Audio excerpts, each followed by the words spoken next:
안녕하십니까. 의한 목사입니다. 오늘 말씀은 여성들에게 안수를 주지 못하게 하는 그 근거가 되는 말씀입니다.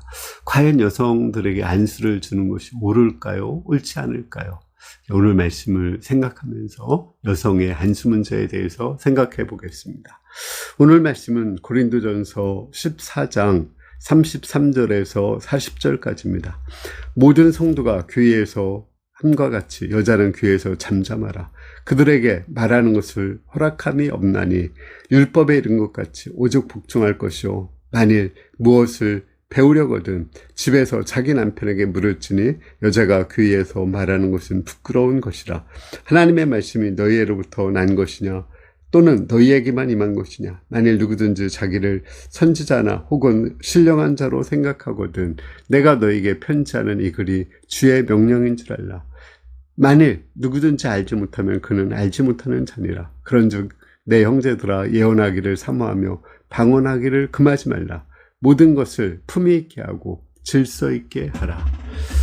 자, 오늘 말씀에 보면 그 여자들이 이렇게 교회에서 말씀을 전하는 걸 허락지 않고 물을 일이 있으면 집에 가서 물어라.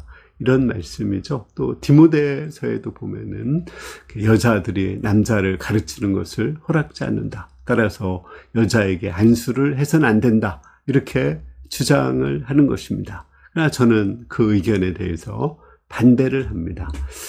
이러한 배경, 우선 여자들이 남자를 가르치는 것을 허락지 않은 그 배경에 대해서 그 사회적 분위기, 교회의 분위기에 대해서 우리가 알 필요가 있습니다. 당시에 사실 여자들은 말을 못하고 그냥 남자들의 권위에 눌려서 사는 그런 시대였거든요. 근데 교회에 와서 여자들과 남자들이 평등하다는 것을 가르쳐주고 또 여자에게 말을 하게 했어요. 그러니까 특히 여자들이 남자들보다 말을 더 많이 하죠. 그러니까 여자들이 말을 많이 하다 보니까 교회가 무질서해져서 이러한 말씀을 하게 되었다는 것입니다. 여자에게 말을 하지 못하게 하고 교회에서 말씀을 전하지 못하게 한 것은 역설적으로 교회에서 여자들이 너무 말을 많이 하기 때문에 하지 못하게 했다라고 할 수 있습니다. 오히려 여자들도 사실은 하나님께서 귀하게 쓰셨다는 증거들이 많이 있습니다. 예를 들어서 브리스가와 아굴라 할 때 브리스가가 앞에 나오고 아굴라가 뒤에 나와요. 근데 그 브리스가가 아볼로에게 말씀을 전했거든요. 그리고 그 사도 바울은 베베를 천거한다고 했는데 베베도 여자거든요. 그 여자를 천거해서 그가 가가지고 이제 로마에 가서 복음을 전하게 하도록 했습니다. 이런 것을 볼 때 여자가 말씀을 전하는 것이 옳은 것입니다. 여자 없이 남자 없고 남자 없이 여자가 있을 수 없어요. 남자와 여자의 관계는 둘 다 평등하지만 다만 역할이 다르고 질서가 있을 뿐입니다. 사도 바울의 모든 편지에 보면 남자를 머리에 여자를 몸에 비유하죠.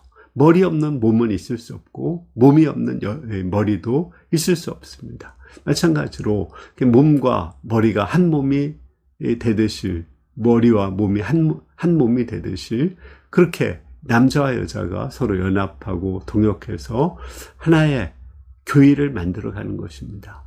따라서 이렇게 여자들도 말씀을 전할 수 있고 또 실제 여자들이 말씀을 전해서 변화되고 예수님 믿고 또 회개하고 그런 예가 얼마나 많습니까? 우리 예를 들어서 우리들 교회 김양재 목사님 같은 분 여자분인데 우리 합동 측에서 안수를 안 주니까 백석이 가서 안수를 받고 얼마나 목회를 잘하고 또 그를 통해서 얼마나 많은 남자들이 회개하고 변화되고 새롭게 되었습니까? 이를 통해서 볼 때 여자를 안수하는 것은 이 말씀의 근거로 할 수가 없습니다. 감사합니다.